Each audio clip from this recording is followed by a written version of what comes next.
hands on her hips, sweat resting from the corn-bean greens fields, steamy under the pale, suffocating sun. Consider the queen. She fixed the cufflinks on his Sunday shirt, fry some chicken, bake some cake, and tell the family, never mind about the boss man. Don't know how a human being's supposed to act. Just never mind about him. Wash your face, sit down, and let the good Lord bless this table. Consider the queen. Her baby's pulling at the nipples, pulling at the mama milk. The infant fingers gingerly approach, caress the soft black swollen mama breast. And there inside the mama soft life spilling treasure chest, the heart breaks, waged by grief, by sorrow, weary, weary breaks quiet, silently, the weary sorrow, silent. Now the furious, the adamant, the broken, busted, beaten down and beaten up, the beaten, weary heart beats, tender, steady, and the baby suck the seed of blood, and love glows at the soft black swollen mama breast. Consider the queen. She works when she works in the laundry in jail. She works when she works in the schoolhouse in jail. She works when she works in the office in jail.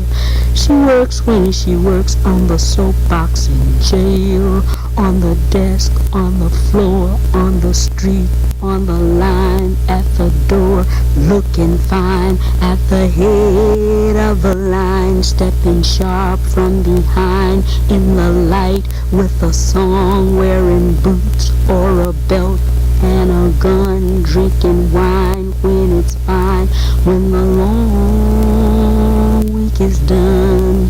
She works when she works in the laundry in jail. Consider the queen. She sleeps when she sleeps with the king in the kingdom. She sleeps when she sleeps with the wall, with whatever it is who happens to call, with me and with you to survive. You make do, you explore more and more, and she sleeps when she sleeps a really deep sleep.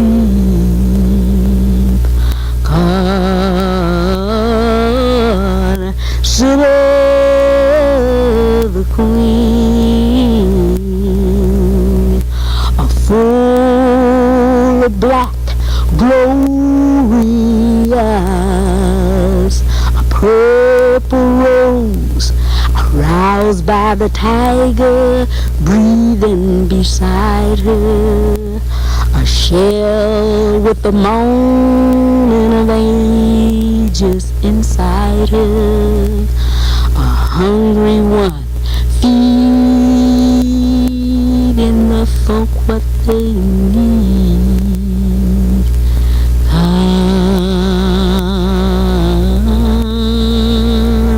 Consider the queen.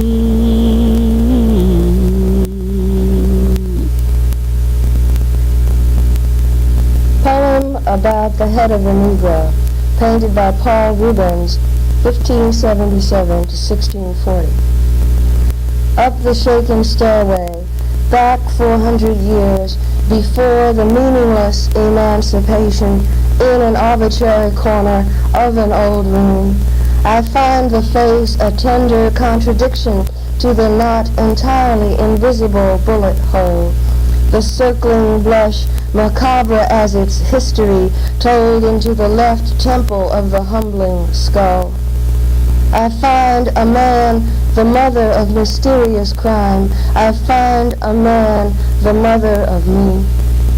The sweet, the burden of the air around the head that must look down, down, down into the flesh, down, down, down into the muscle of the flesh, down, down, down into the bleeding of the muscle, down, down, down into the candle of the blood. Poem of personal greeting for Fidel on the occasion of his trip to the United Nations, October 1979. When I thought about you hiding away up in the hills below Miami, it was frequently before and after errands to the drugstore or a toddling promenade to show my 3-year-old the ways of a river, filthy but nonetheless headed south, where I pictured you hilarious and stalwart in a Robin Hood bodega. Any regular Goliath could pull apart that arsenal, I thought, of leaves, sleeping bags, mosquitoes, individual canteen supplies of muddy water, scalding chocolate in tin cups around the Girl Scout fires. But you arrived inside the stadium, inside the multitudinous caminos, avenidas de la libertad, filled by 500,000 hot compadres, like a tidal waving over the formerly inert dirt of the lovely island.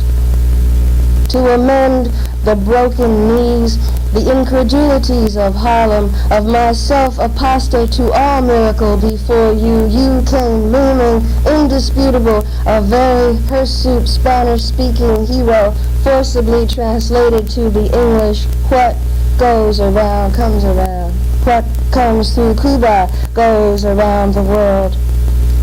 20 years additional, and now my son, a man to whom I mailed the clippings from your visit to New York, walks quietly, high but invisible among the sandhills of Nebraska, thinking rather well of Sandinista possibilities for patience and for victory, and plotting to return by rail and route.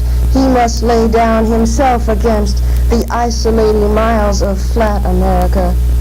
And nonetheless now, El Norte Americano Media disgrace the meaning, the persevering heroics of your moral pace among the humble urgencies that scab the whole incorporated planet. The media dismiss the grace of your arithmetic, transliterating bullets into butter, hospitals and books for children, and this is to let you know that nonetheless, that now I will take out a beer, tilt the bottle towards Nebraska, lift it to your bearded image on the screen and say, Bienvenido y salud, because what goes around comes around. What comes through Cuba goes around the world. A poem about intelligence for my brothers and sisters. A few years back, and they told me black means a hole where other folks got brain. It was like the cells in the heads of black children was out to every hour on the hour naps. Scientists call the phenomenon the notorious Jensen lapse, remember? Anyway, I was thinking about how to devise a test for the wise, like a Stanford Binet for the CIA, you know? Intelligence fascinates the hell out of me. Take Einstein, being the most, the unquestionable, the outstanding, the maximal mind of the century, right? And I'm struggling against this lapse left over from my black childhood to fathom why anybody should say so. E equals MC squared. I tried that on this old lady live on my block. She's sweeping away Saturday night from the stoop and mad as can be because some absolute jackass have left a king-size mattress where she have to sweep around it, stains and all she don't want to know nothing about in the first place. Mrs. Johnson, I say, leaning on the gate between us. What you think about somebody come up with a E equals MC2? How you doing? She answered me sideways like she don't want to let on she know I ain't combed my hair yet, and here it is Sunday morning, but still I have the nerve to be bothering serious work with these crazy questions about E equals what you say again, dear? Then I tell her, well, also this same guy, I think he was undisputed father of the atom bomb. That right, she mumbles or grumbles, not too politely. And didn't remember to wear socks when he put on his shoes, I add on, getting desperate, at which point Mrs. Johnson take herself and her broom a very big step down the stoop away from me, and never did nothing for nobody in particular lesson it was a committee, and used to say, what time is it? And you'd say, 6 o'clock, and he'd say, day or night. And he never made nobody a cup of tea in his whole brilliant life. And, my voice rises slightly, and he didn't never boogie neither, never. Well, say Mrs. Johnson, well, honey, I do guess that's genius for you. Taking care. Down on East Pratt Street in Baltimore, where the bar on the corner and the frozen foods grocery store look alike, they're both closed on weekdays or open only to rats too lazy to keep up with the new stuff in town. Even the couple the police separated when one night either she was going to scream his head off or he meant to knock her teeth down her throat, because the identical conjugal argument of their evenings together about a flirtation or a misinterpretation from 11 years ago in a bar that was unmistakably wide open when whatever went down that they couldn't seem to forget about, except at the certain risk of boredom worse than violent horseplay enough to wake the neighbors from related habits of monogamous monotony. Two guys measure each other to a grim finesse. One wants to continue slashing the skin from the young tree the city planted outside the small brick house of the other, and the guy with the knife and the anger and the tree, and the guy with the expectation of a bigger and a bigger and a bigger tree outside his narrow brick house, apparently feel mixed about whether the disagreement of the moment merits attempted or accomplished homicide. In Baltimore, the point about the stone steps, the white stone stairs that women wash as frequently as underwear, the point is, what else should you try to take care of? East Pratt Street is not Whopping Hollow Road, and Whopping Hollow is not Telegraph Avenue, not telepathy among the birds, and Baltimore not Bali High, although they sell a lot of that in bottles. The city squats as sized down, as regulated, as predictable as elementary school classroom buildings, mostly sacrilegious, sacramental. Baltimore, Baltimore. The boss man tell you, for the little woman nothing is too much. Promise her anything, but give her Rhodesia. From Baltimore to Bridgeport out to San Francisco, the only wild thing is the movies, and the only really scary thing is what happened to the Indians if they went running around every day without the right kind of sneakers. I see people leaving Stony Brook bound for Portland, Oregon, Humboldt's Current, God's Will, ridiculous redwood memories, free coastline, any exponential wilderness to yell out loud, I love where rising tides flood land to action, uninhibited, harmonious, and singular. Even if the trail turns back to Baltimore, I figure we become familiar with mashed fingers, flat feet, and the deadpan, and become acquainted with the dervish possibilities of freak and roll and glide inside no space. I figure we, amazing transmutations, heavyweight deposits of the soul, can body forth this ship together, keep it in the water balancing, or take it out as far as we can go, dry dock, but deep. Poem on time. He did not. He did so. He did not. I'm telling you, you lie. You're kidding me. Cross my heart and hope to die. Really? No shit. Yeah? Yeah. The what? The Ayatollah Khomeini. Get out of here. Square business. The who? The Ayatollah Khomeini of Iran. So he said it. Big deal. That's what I'm saying. Thursday, November 15th, 1979. The headline reads, Iran set to free women and blacks. Run that by again. Okay. Thursday, November 15th. No, not that part. Just wait a second. Thursday, November 15th, 1979, and this is the headline. Iran set to free women and blacks. See now, I told you it's a big deal. How was I supposed to know? Girl, you better keep up with the news. Yeah, I'm planning to. This is a poem about Vieques, Puerto Rico. Vieques is a tiny island about half an hour by prop plane from San Juan. In Vieques, the ocean is closed on Mondays. Frank the bartender is full of information. So this guy, a guest here at the hotel, says to me, there aren't any face cloths. So I said to him, sit down. He sat down. Then I said to him, if you were in paradise, would you expect to find a face cloth? If you were in paradise, would you expect to find the United States Navy and the Marines bombing the hell out of the land, mining the waters, and throwing indigenous birds, indigenous trees into extinction?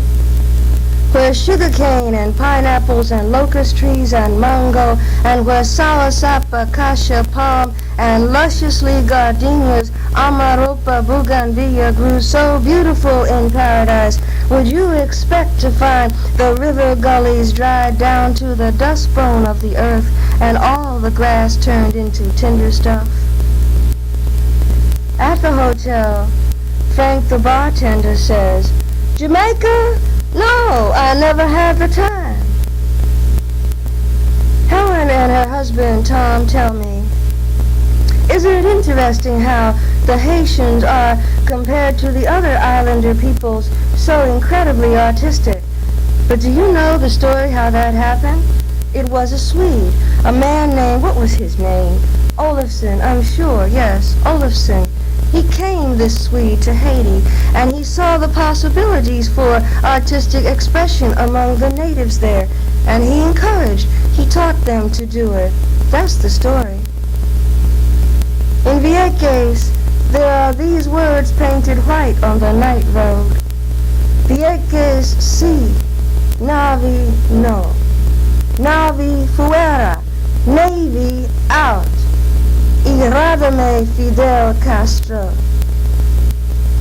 At the hotel, Frank the bartender says, so I'm with this girl down on the beach one night, and I'm giving it to her. I'm going for broke. I'm working myself out, pumping away, up and down, and I say to her, is it in?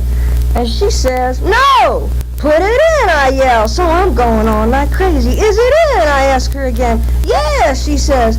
Oh, for Christ's sake, I tell her. In that case, put it back. Put it back in the sand. I am lying on the sand, trying to relax under the spectacular sky, the Hollywood clouds looking quite superlative in blue. Y los hombres me llaman así. Hey, honey. Hey, darling. Entonces, hey, black girl. Last night, a horse followed me home.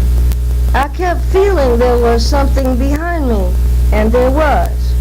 A horse.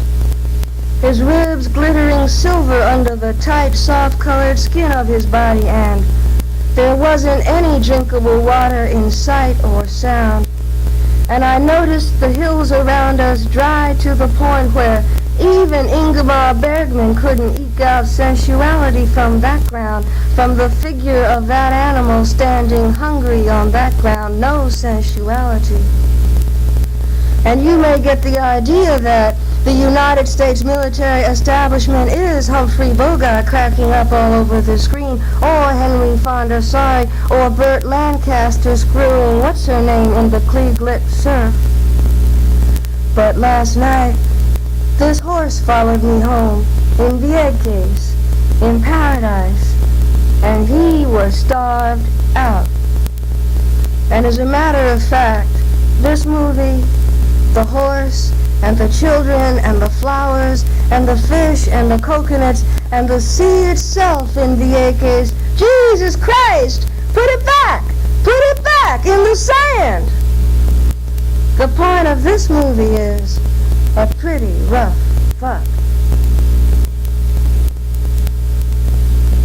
He's a man on the roof, on the run with a gun. He's a man. He's a man. Oh, he's a man. He's a man. Boys and little girls, they were bad and they were good. Now they're dead. Now they're dead. He's a man.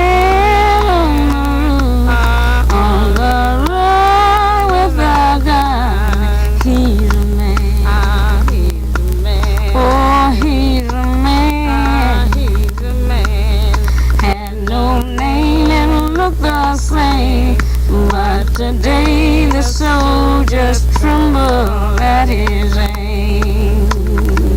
Oh, he's a man. He's a man on the roof with a run with a gun. He's a man. He's a man. The country kept a bait. People kept waiting. They all stood in line, then they left. He's a man on the roof, on the run with a gun. He's a man. Oh, if I have to kill myself, gonna burn this box, burn all the locks that keep me out.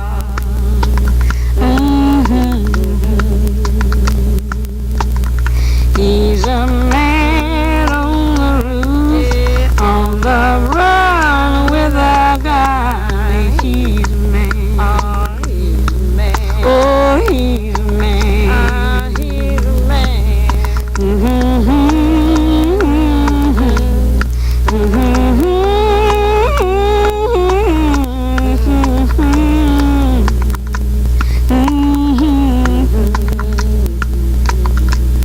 Mm-hmm.